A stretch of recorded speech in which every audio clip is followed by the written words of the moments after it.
Madam আমি একা swimming করছি। হ্যাঁ তো ঠিক আছে, সুইমিং ভদ্রভাবে করুন।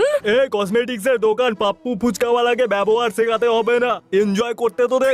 পাপ্পু লেডিসদের সম্মান করে, নইলে গামলার মতো শরীর নিয়ে জলে লাফাচ্ছিস? তোর এত বড় সাহস, মিস কাটকারকে হুমকি দিচ্ছিস?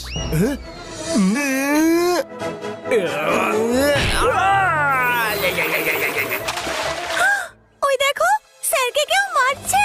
অনলি লেডিসদের সম্মান দেয় পাপ্পু ফুচকাওয়ালা, কি বুঝলে? ও বন্য মানুষ মারপিট করছে, তোমার এত সাহস, কি করে মারলে খান্না বাবুকে? হ্যাঁ এনজয় করতে তো দে।